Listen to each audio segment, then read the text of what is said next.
ආයිබෝන් Rahul දුෂ්මන්ත YouTube channel එක විදියට අපි අදත් ඔබ හමුවට ඇවිල්ලා ඉන්නවා. ඉතින් අපිත් එක්ක අපේ YouTube channel එකත් එක්ක මෙච්චර දවස් අපිත් එක්ක බොහොම ආදරෙන් සාදරෙන් අපිත් එක්ක එකතු පහදු වෙච්ච ඔබ වගේම අද ඔබ පළවෙනි වතාවට අපේ YouTube channel එක සහ සම්බන්ධ වෙන කෙනෙක් නම් ඔබත් ඒ ආදරයෙන්ම ගෞරවයෙන්ම පිළිගන්න ලබනවා. අපි අද තෝරගන්න මාතෘකාව තමයි ටිකක් මේ දවස්වල සමාජයේ කතා බහට ලක් වෙනවා. ඒ වෙන්නේ නැති තරම් වගේ. මීට කලින් ඉඳන් අපි කතා කරා. මොකද මේක ආණ්ඩු ගණනාවක්ම කරගෙන ආපු දෙයක්. ඇත්තට මේක ආණ්ඩුවක ලක්ෂණයකට වඩා මේක රාජ්‍ය ලක්ෂණයක් විදියට තමයි අපි සලකන්නේ. වෙන කිසි දෙයක් නෙවෙයි. සිරබාරයට ගන්න ලබන සැකකරුවෝ අපරාධමය වරදවල් වලට සැක පිට අත්අඩංගුවට ගන්න චෝදනා සාධාරණ සැකයකින් තොර ඔප්පු වෙයි හෝ තවමත් නීත්‍යානුකූල රක්ෂණයේ රක්ෂිත බන්ධනාගාර කියන වචනේ තේරුම තමයි ආණ්ඩුවේ රක්ෂණය ආරක්ෂාව යටතේ ඉන්න සැකකරුවෝ ආයුධ පෙන්වන්න ගිහිල්ලා ඒ ඝාතනය කරන අශිෂ්ට ක්‍රියාපිළිවෙත ගැන තමයි අපි අද කතා කරන්නේ.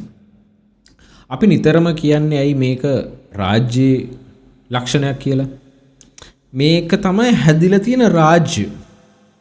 මේ එකම පිටපතක් අරගෙන මේක හොද මඩේ දානවා වගේ. අපි හිතුවා ආණ්ඩුව වෙනස් වුණාම මේ දේවල් මින් ඉස්සරහට නොවේ කියලා. මොකද ජාතික ජන බලවේග ආණ්ඩුවක් බලයට ගෙනෙද්දී ඒ වේදිකාවල නොදීපු පොරොන්දුවක් නැහැ. කොටිම ගියොත් අපිත් ඒ වෙනුවෙන් කතා කරා, අපිත් ඒ වෙනුවෙන් සමහර තැන්වලදී කොන්දේසි විරහිතව පෙනී සිටියා. මොකද මේ මොහොතේ රටේ දේශපාලන හැරවුම් ලක්ෂයක් ලබාගත යුතුයි.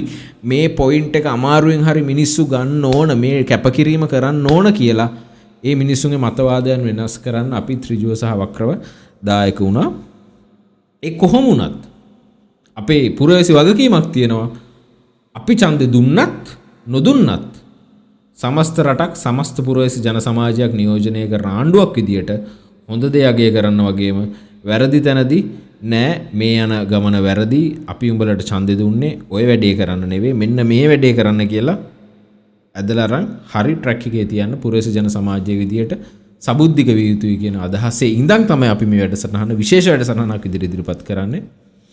අපි දන්නවා ශ්‍රී ලංකාවේ ආණ්ඩු හැම එකක්ම සැකකාරයෝ පොලිස් උපායවල් වලින් ඝාතනය කරා. ඒක ඉස්සරහටත් වෙයි කියන සාධාරණ බයෙන් ඉඳන් තමයි අපි මේ වැඩසටහන කරන්නේ. ඔවුන්ගේ ජීවත් වීමේ අයිතියත් තහවුරු කිරීම පිණිස.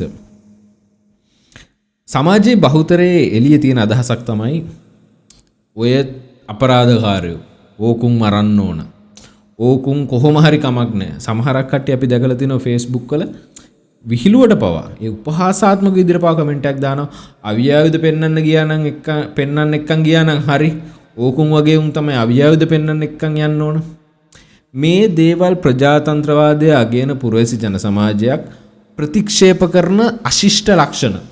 ආණ්ඩුව කවුරු කරත් කාගේ මෙහෙයවීම සහ කාගේ අනුදැනුම මත හෝ කාගේ අනුදැනුමෙන් පිට වුණත් මේ සිද්ධ වෙන සියලුම සිදුවීම් වලට පවතින ආණ්ඩුව වගකිව යුතුයි.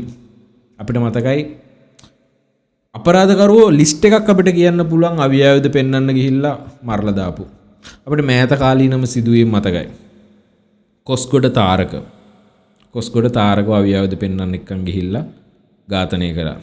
ඊට පස්සේ මාකඳුරේ මදුෂ් මේ පාන්දර 3ට මාලිගාවත්තේ ෆ්ලැට් එකකට එක්කන් යනවා. කංජිපානි ඉම්රාන්ගේ මද්ද්‍රව්‍ය සම්බන්ධ ඔත්තුවක් තියෙනවා, ඒකට එක්කන් යන්න කියලා. මේ පාන්දර 3ට ෆ්ලැට් එකකට එක්කන් යනවා. පොලිස් ආරක්ෂාවත් එක්ක. මොකද්ද වෙන්නේ? පොලිසිය කට්ටිය ඉන්නවා ගේට්ටුව ගාව. තව පොලිසිය 6 දෙනෙක් මාකඳුරේ මදුෂ් එක්ක යනවා ෆ්ලැට් එකට.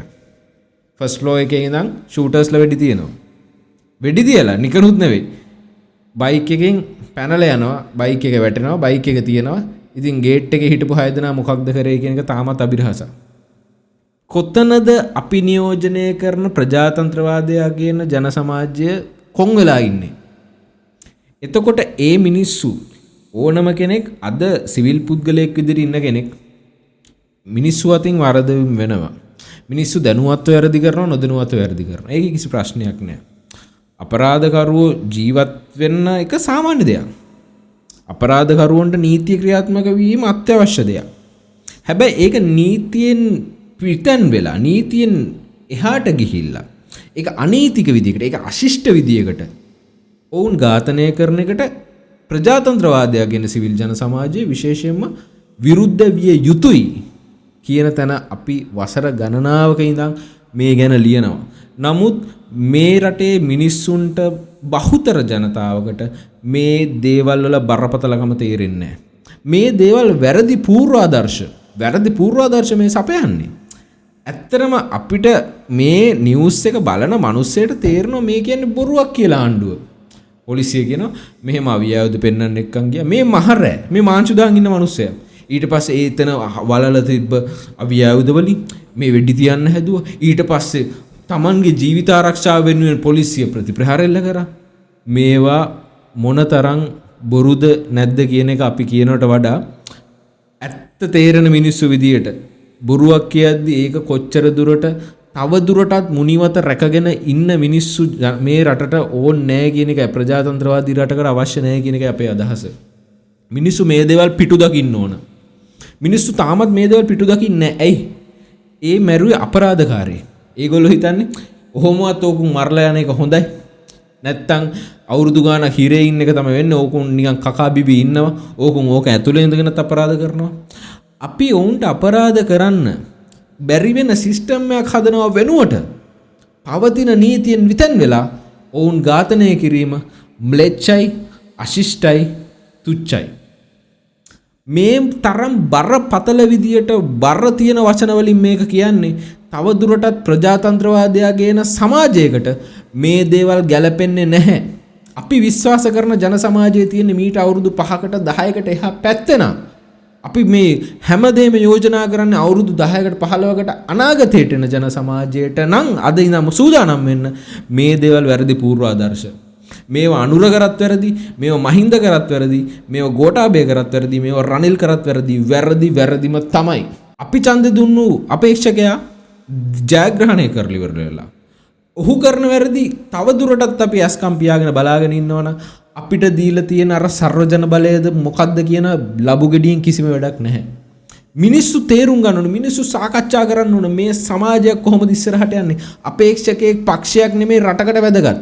රටකට වැදගත් වෙන්නේ ප්‍රජාතන්ත්‍රවාදයේ විදියට දකින්න. මානව හිමිකම් උල්ලංඝනය වීම තමන්ගේ වගේ දැනෙන සහකම්පනයක් සහිත මිනිස්සු තමයි මේ රටේ කොඳුනාරටිය වෙන්නේ. එහෙම නැතුව තව දුරටත් කිසියම් පක්ෂයකට හරි කිසියම් අපේක්ෂකයකට හරි වහල්ලු වගේ වන්දි බට්ටකම් කරන මිනිස්සු මේ රටට අවශ්‍ය නැහැ කියන පුරවැසි පණිවිඩය එළිය සමාජයේ පිළිගන්න ලෑස්ති වෙනකම් මේ වගේ කාලකන්ණි වැඩවලට කාලකන්ණි ප්‍රවෘත්ති අපේ කනට ඇහෙන එක නවත්තන්න බැහැ කියන එක බොහොම කනගාටුවෙන් වුණත් අපිට කියන්න වෙනවා.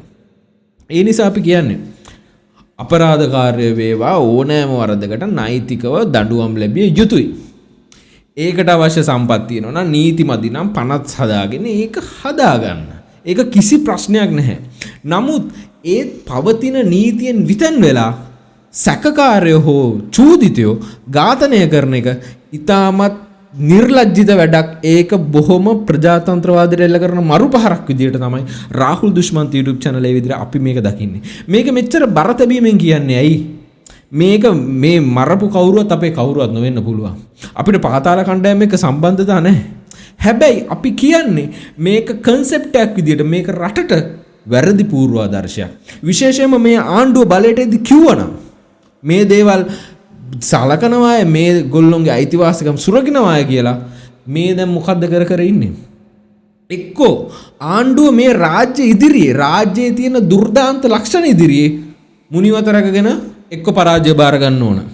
එහෙම නැත්නම් ආණ්ඩුව රාජ්‍යයත් එක්ක මේක විසඳගෙන ආණ්ඩුව විදියට රාජ්‍යයේ තියෙන දුර්දාන්ත ගතිගුණ හදලා එතෙන්ට යහපත් ගතිගුණ ආරෝපණය කරලා පුරවැසි මූලික ජන සමාජයක අයිතිවාසිකම් තහවුරු කරන්න ආණ්ඩුව දැනගත් වෙන්න ඕනේ. එහෙම නැත්නම් මේ වඳ පීදිච්ච ආණ්ඩුවක ලක්ෂණ නම් තවදුරටත් කරගෙන යන්නේ අවුරුදු 5කින් ඔබට හිමි බලය නැති වෙනවා කියන එකත් ඔබ මතක තියාගන්න. අන්න එදා යම් දවසක යම් අපරාධකාරයෙක්ගේ හරි යම් සැකකාරයෙක්ගේ හරි අයිතිවාසිකම් වෙනුවෙන් මිනිස්සු හඬ නගද්දි අදට වගේම හෙටටත් ඒ වගේ දේවල් වෙනුවෙන් කතා කරන මිනිස්සු මේ රටේ ඉන්න පුළුවන් අපි එදාට හිටියත් නැතත්. ඒ නිසා අපි කියන්නේ මේ දේවල් කරන්න එපා. අපි දැක්ක පහුගිය දවසේ කොටහේනේ ඝාතනයක් වුණා. යම් ඝාතන ගණනාවක් වුණා එක දිගට. ඒතකොට කොටහේනේ ඝාතකයෝ දෙන්න අල්ලගෙන ඒ දෙන්නට දැඩි ලෙස පහර දීලා අපි වීඩියෝ පට දැක්කා. අත් දෙක කේබල් ටයිස් වලින් බැඳලා ඒ තිබ්බා. හැබැයි තවත් පැයකින් ආරංචි වෙනවා. ඔවුන් ආයුධ පෙන්නන්න එක්කන් ගිහිල්ලා ඔවුන්ව ඝාතනය කරලා. කොහොමද මේම රටක් ඉස්සරහට යන්නේ? මිනිස්සුන්ට මේකේ බර දැනෙන්නේ නැත්තම් ඇත්තටම අපි නියෝජනය කරන සමාජයේ ලොකු රික්තකයක් තියෙනවා. තාමත් අධ්‍යාපන ක්‍රමෙන් අපිට පුරවන්න බැරි වෙච්ච. සහකම්පනය කියන එක ඇති වෙන්න අපේ ඥාතියෙක් වෙන්න ඕනේ නැහැ. සහකම්පනය කියන එක ඇති වෙන්න අපේ හිත මිත්‍රයෙක්, අපේ යාළුවෙක්, අපි දන්න කෙනෙක් එහෙම වෙන්න ඕනේ නැහැ. එකට වැඩ කරන කෙනෙක්, එක ඔෆිස් එකේ ඉන්න කෙනෙක් එහෙම වෙන්න ඕනේ නැහැ. මිනිස්සුන්ගේ අයිතිවාසිකම් නම් මිනිස්සුන්ගේ අයිතිවාසිකම්. ඒක මගේද? ඒක මාකඳුරේ මදුෂ්කේද? ඒක කොස්ගොඩ තාරකගේද? එහෙම වෙන්න බෑ. ඒ නිසා තවදුරටත් මේ ආණ්ඩුවේ ආරක්ෂාව සහිතව මේ සැකකාරයෝ හෝ අපරාධකාරයෝ අත්අඩංගුවටගෙන රක්ෂිත බන්ධනාගාරගත කරන කියන වචනේ පාවිච්චි කරන්න පුළුවන්ද කියලා සදාචාරාත්මක ප්‍රශ්නාර්ථයක් අපේ සමාජය ඉතුරු වෙනවා. මොකද තවදුරටත් ඔවුන් රක්ෂිත නැහැ, ඔවුන් අනාරක්ෂිතයි. එහෙනම් අනාරක්ෂිත තත්වයක් යටතේ ඔවුන් රක්ෂිත බන්ධනාගාරගත කරා කියලා අපිට කියන්න බෑ. මේ පුරවැසි ජන සමාජයේ මේ දේවල් කතා වෙන්න ඕන. මේ කතා කරන්නේ අපරාධකාරයෝ වෙනුවෙන් නෙවෙයි. මේ කතා කරන්නේ ප්‍රජාතන්ත්‍රවාදය ගැන යහපත් හෙට දවසක් දකින්න මිනිස්සු වෙනුවෙන්. අපි නැති වුණත් කවදා හරි දවසක මේ රටේ ප්‍රජාතන්ත්‍රවාදයේ වඩා වැඩි දියුණු වෙච්ච ප්‍රජාතන්ත්‍රවාදය. ඒ කියන්නේ අපි අත් විඳිනවට වඩා වැඩි දියුණු වෙච්ච ප්‍රජාතන්ත්‍රවාදයේ අත්දකින්න මිනිස්සු ඉන්න ඕන. ඒ වගේම ඒවට ලෑස්ති මිනිස්සු එදාටත් ඉඳීවි. එහෙනම් මෙන්න මේ කියන පුරවැසි ජන සමාජය තුළ මේ දේවල් බරපතල විදිහට කතා වෙන්න ඕන. අපරාධ මර්ධනය කරන්න ආයුධ පෙන්වන්න එක්කන් ගිහිල්ලා උන් ඝාතනය කරන එක නම් ආණ්ඩුවක විකල්පය. ඒ ආණ්ඩුවක මාර්ගය එච්චර ලොකු ගමනක් නම් යන්නේ නැහැ කියන එක බොහොම හොඳින් මතක තියාගන්න කියලා ආණ්ඩුවට දැනුවත් කරන ගමන් තවදුරටත් මේ වගේ නරක පූර්වාදර්ශ කරන්න එපා. මේක ඒ අපරාධකරුන්ට දෙන සිග්නල් එකක් වෙන්න ඇති. ආණ්ඩුවේ මෙහෙම පැත්තකුත් තියෙනවා කියලා. හැබැයි ඒ පැත්ත ඒක ඔයාලගාම තියාගන්න. ඒ ආණ්ඩුවේ පැත්ත තවදුරටත් බලන්න නෙවෙයි, මහජන අරගලයකින් පස්සේ පුරවැසි ආණ්ඩුවක් නිර්මාණය කරගත්තේ, ගොඩනගා ගත්තේ. ඒ නිසා අපි හැමදාම කියන්න වගේ ඔය 159 මල් මාලාවක් වගේම ඕක කටුවටුන්නක් වෙලා වස් කවියක් වෙන්නත් පුළුවන් කියන එක මතක් කරන ගමන් අපි අදට ගිහින් එන්න. එහෙනම් අපරාධකරුවන්ගේද ජීවත් වීමේ අයිතිය තහවුරු වෙන රටක් වෙනුවෙන් අපි සිහින දකිමු. රජයට මතක් කරමු.